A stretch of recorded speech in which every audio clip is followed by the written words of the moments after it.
एक आईएएस बनने के लिए स्टूडेंट न जाने क्या क्या जतन करता है।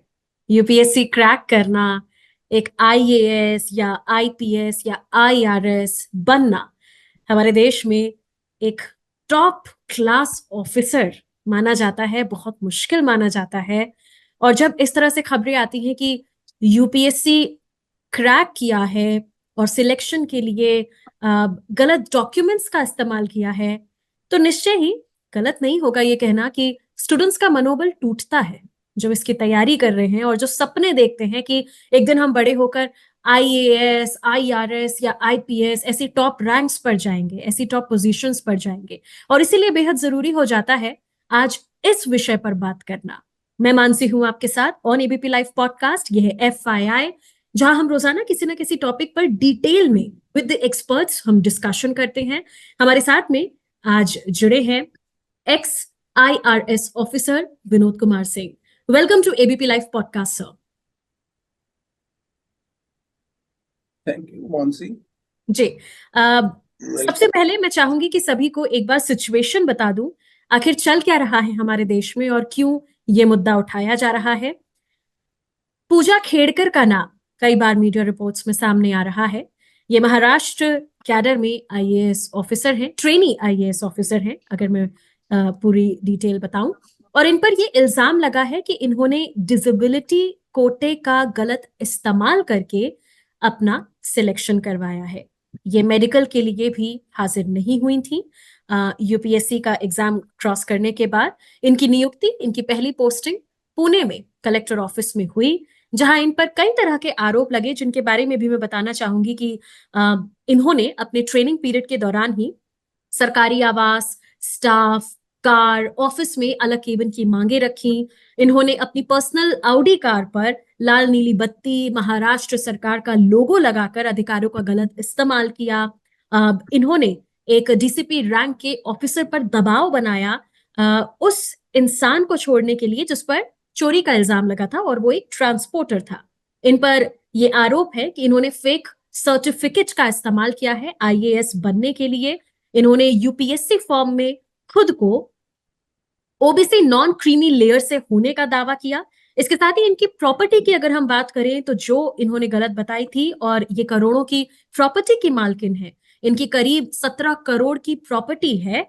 इसके अलावा इन्होंने विकलांगता श्रेणी के तहत यूपीएससी फॉर्म भरा था, दावा किया था कि ये 40% दृष्टि बाधित हैं और किसी मानसिक बीमारी से भी जूझ रही हैं, लेकिन मेडिकल के लिए जब बुलाया गया तो ये नहीं गई। ये आरोप तो इन पर लगे हैं, जिसकी वजह से ये चर्चा में है। इसी के साथ आज एक और खबर आई कि एक्स आईएएस अभिषेक सिंह, इन्होंने भी विकलांगता के कोटे का गलत इस्तेमाल किया और वो भी आईएएस बने थे। सबसे पहला सवाल सर मैं आपसे लूंगी सर, बीइंग एन आईआरएस, आपकी क्या प्रतिक्रिया है, आपका क्या रिएक्शन है जब इस तरह की खबरें आई हैं? मेरे समझ से इसमें दो इश्यूज हैं। एक तो सिलेक्शन के समय में क्राइटेरिया को स्ट्रिक्ट नहीं रखना और बिना सर्टिफिकेट की या सर्टिफिकेट में रिलैक्सेशन के आधार पर सिलेक्शन होना। अगर विकलांगता के लिए गुंजाइश है तो विकलांग की भी जो क्राइटेरिया है उसको स्ट्रिक्टली स्क्रूटनी किया जाता है, उसमें जंप नहीं हो जाता है। तो पहला क्राइटेरिया है इनकम लिमिट में रिलैक्सेशन। ये हमने नोट किया है काफी लोगों ने कि जो इनकम क्राइटेरिया है क्रीमी लेयर और नॉन क्रीमी लेयर को, उसको बड़ा ही रिलैक्सेशन में लोग देखते हैं। जो फॉर्चूनर कार रखता है जिसका फादर, वो उसकी बेटी जो है आईएएस बन जाती है और उसको सर्टिफिकेट मिल जाता है आराम से एसडीएम ऑफिस। जी। तो ये जो क्राइटेरिया है कि सर्टिफिकेट आराम से मिल जाना, ये है। दूसरा है कि यूपीएससी का जो स्ट्रिक्टनेस है वो बियॉन्ड डाउट है। यूपीएससी में एक की जगह दूसरे को अपियर होना, ये तो हमें संभव नहीं लगता है। ये तो कोई जांच आयोग या कोई इन्वेस्टिगेशन होगा, वही बता सकता है। तो लेकिन जो ऑडी कार रखती हो, 17 करोड़ की प्रॉपर्टी है, 17 करोड़ की प्रॉपर्टी हो, उसको बिना जांचे हुए सर्टिफिकेट मिल जाना, ये जांच का विषय है। दूसरा है कि जो क्राइटेरिया है, जैसे कि 40% दृष्टि बाधित थी, तो अब दृष्टि बाधित जो है उसके काम को कितना, एफिशिएंसी को कितना प्रभावित करता है, उसमें मेरे हिसाब से जो यूपीएससी में हम लोगों ने टेस्ट दिया है उसमें मेडिकल में तो कोई छूट नहीं है। मुझे अभी अच्छा। तक याद है कि मुझे अभी तक याद है कि हमारा एक बार सिलेक्शन हो चुका था। हम्म। दूसरी बार जब फिर इंटरव्यू दिया और मेडिकल हुआ, हम्म। तो डॉक्टर ने आई टेस्ट नहीं किया था। ओके। बाकी सारा मेडिकल हो गया और आई टेस्ट में बोला कि आप लोगों का हो गया, आप लोग जाइए। हम्म।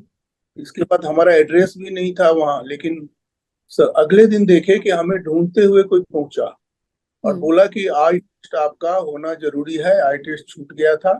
तो हमने तो कहा कि टेस्ट तो बोला था कि आपका लास्ट ईयर यूपीएससी के लिए हो चुका है, तो आई टेस्ट की जरूरत नहीं है। हम्म। तो आप नहीं नहीं आप चलिए, नहीं तो वो डॉक्टर और उसकी जो है नौकरी चली जाएगी।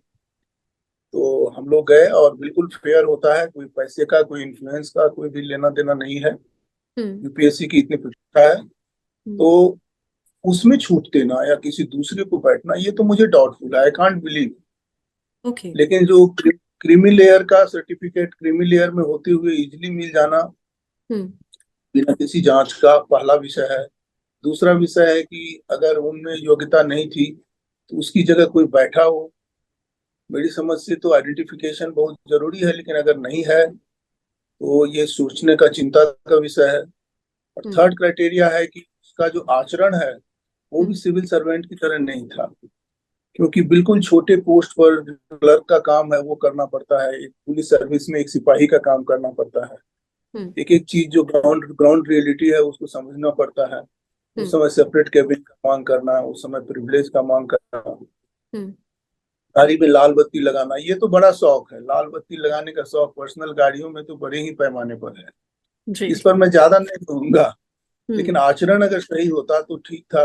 अभी आज के न्यूज में आया कि उनकी माँ जो है वो पिस्टल लहराई किसी पर। उनकी माँ जो अब है वो चलिए माँ सरपंच बाप, है दरअसल, और वो इस तरह से हाथ में पिस्टल लेकर के उनका वीडियो काफी वायरल हुआ। तो एनी हाउ माँ के अपराध के लिए बच्चों को दंडित नहीं किया जा सकता है। सवाल ये है कि जो आईएएस प्रोबेशनर है उसके आचरण में संदेह पाया गया, तो हम्म। उस गाड़ी को बॉन्ड कर लिया गया है और वो जांच का विषय है। हम्म। यूपीएससी से सिलेक्टेड है तो इतना इजीली तो नहीं हटाया जाएगा, अच्छा। उसकी जांच होगी, हम्म। जो कि तो देखा यानी कि जाएगा। अब क्या हो सकता है उनके साथ, क्योंकि आपने कहा कि यूपीएससी से सिलेक्टेड है इसलिए आसानी से हटाया नहीं जाएगा। अगर आरोप ये सिद्ध हो जाते हैं जांच के बाद तो क्या होगा? आरोप सिद्ध हो जाते हैं तो उसको तब हटाया जा सकता है, हम्म। और उसके लिए जुडिशियल स्क्रूटनी होगी, उसको अधिकार रहेगा कि कोर्ट में जाए। हम्म। अगर उसकी जो जांच रिपोर्ट है सही में फ्रॉड है हम्म। और मिसयूज हुआ है, उन्होंने पावर का मिसयूज किया या प्रिविलेज का किया। हम्म। लेकिन कुछ चीजें हैं जो विश्वास नहीं होता, जैसे कि उसकी जगह कोई और बैठा होगा, या सर्टिफिकेट जो है सो नकली करके मैनेज कर देना। हम्म। तो भारत में तो इस तरह की चीजें जो है सो असंभव नहीं है।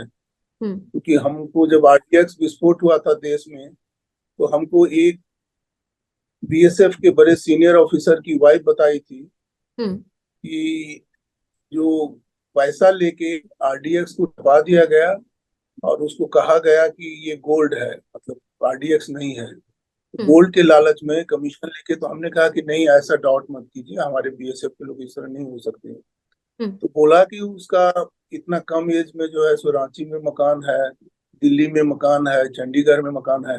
हम्म। तो उसकी वाइफ थी और शी वॉज वेरी अपराइट, तो उसने हमको बताया कि हमारे लोग इस तरह के हैं, हमारा देश वैसे गुलाम नहीं रहा इतने दिन तक।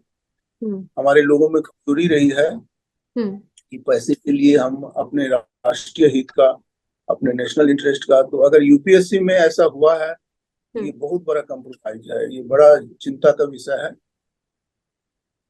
जी, मैं आपसे और अगला सवाल जो लेना चाहूंगी वो यही, क्योंकि हम ये समझना चाहेंगे कि जो UPSC CSC PWD category reservation है, उसमें क्या क्या कैटेगरीज है, कैसे किसी व्यक्ति को ये मिलता है। जहां मैंने जब कैटेगरीज पढ़ी तो मैंने इंटेलेक्चुअल डिसेबिलिटी के बारे में भी पढ़ा कि ये भी होता है वहां पर।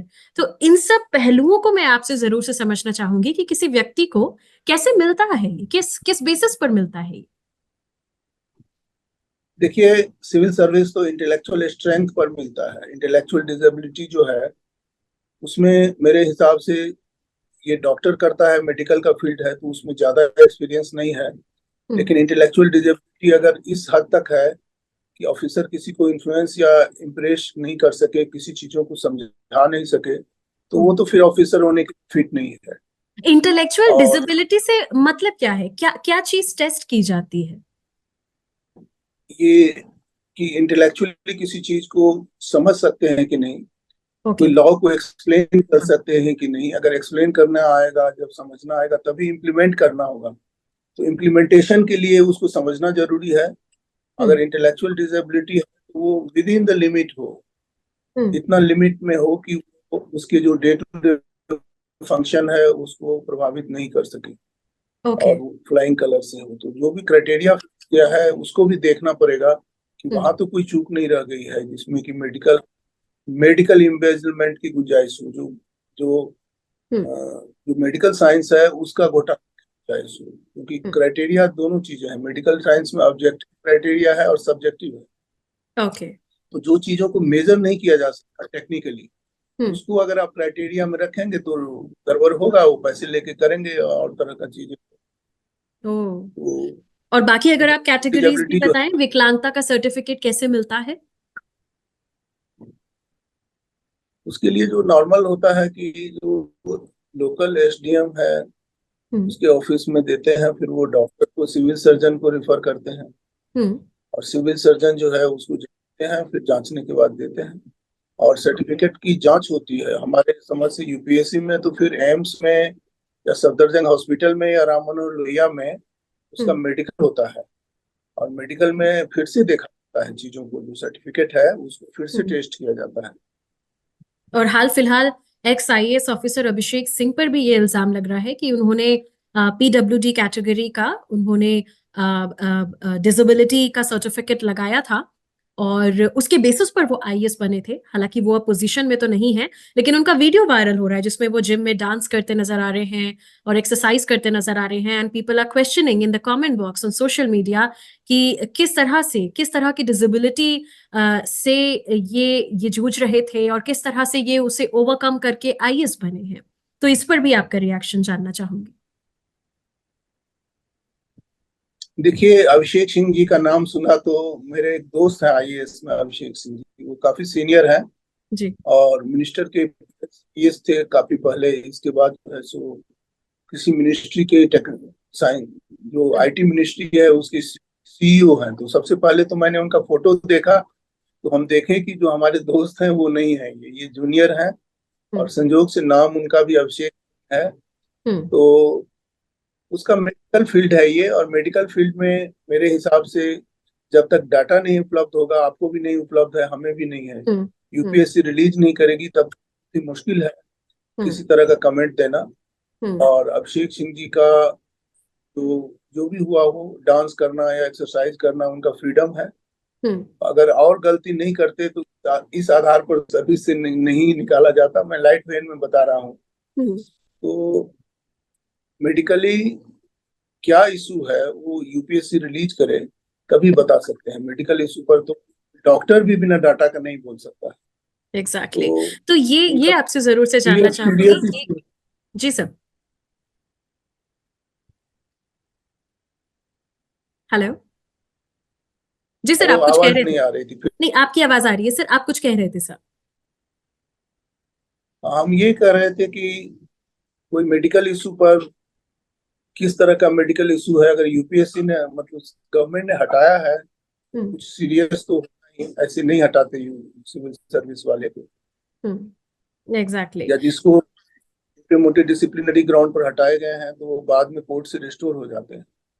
जी। तो सीरियस ग्राउंड होगा या सीरियस नहीं भी होगा, उनके बारे में हम नहीं बता सकते। एग्जैक्टली। क्योंकि ये तो दो केस अभी चर्चा में आ रहे हैं। आप इस सर्विस में बहुत सालों से हैं, क्या आपने कभी ऐसे केसेस पहले भी सुने कि यूपीएससी में इस तरह से सर्टिफिकेट्स का गलत इस्तेमाल करके लोग आईएएस की नौकरी पा रहे हैं? क्या सिस्टम में जो और भी अगर ऐसे लोग हैं, कैसे पकड़े जाएंगे सर? देखिए, हमने नहीं सुना था और हमारे समय में इस तरह का नहीं होता था।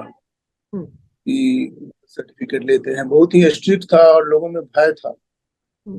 इसके बाद जो रिलैक्सेशन हुआ, रिलैक्सेशन में जो है सो मेरिट से कंप्रोमाइज नहीं होना चाहिए। ओबीसी क्राइटेरिया है या शेड्यूल कास्ट शेड्यूल ट्राइब का है, तो कहते हैं कि ये रिलैक्सेशन है, जो डिप्राइव्ड सेक्शन है उसका पार्टिसिपेशन बढ़ाने के लिए, और that was a temporary stage, अस्थायी है, लेकिन मेरिट से कंप्रोमाइज या ओरिजिनलिटी से कंप्रोमाइज नहीं होनी चाहिए। लेकिन अगर सर्टिफिकेट नकली है, अगर विकलांगता का जो आधार है उसको नकली है, अगर अगर क्राइटेरिया सब्जेक्टिव है तो मिसयूज होगा, वो देखना पड़ेगा, उसको कमीशन को देखने की जरूरत है। इस तरह का ब्लेम अगर यूपीएससी द्वारा उस पर लगा है, अगर नहीं है, प्योरली मेडिकल है, तो फिर डॉक्टर रिस्पॉन्सिबल होगा, क्योंकि जितना भी कोई भी क्राइटेरिया हो उसको यूपीएससी में मेंस के बाद जब मेडिकल के लिए बुलाया जाता है उस समय सारी चीज देखा जाता है, और जो दूसरे डॉक्टर की टीम होती है, very able doctors from AIIMS, from Safdarjung hospital, from Ram Manohar Lohia, normally जो है सो इसी हॉस्पिटल का देखता है। मेरे हिसाब से उसको डिटेल में जरूरत है, और यानी कि यूपीएससी को डेटा रिलीज करने की जरूरत है।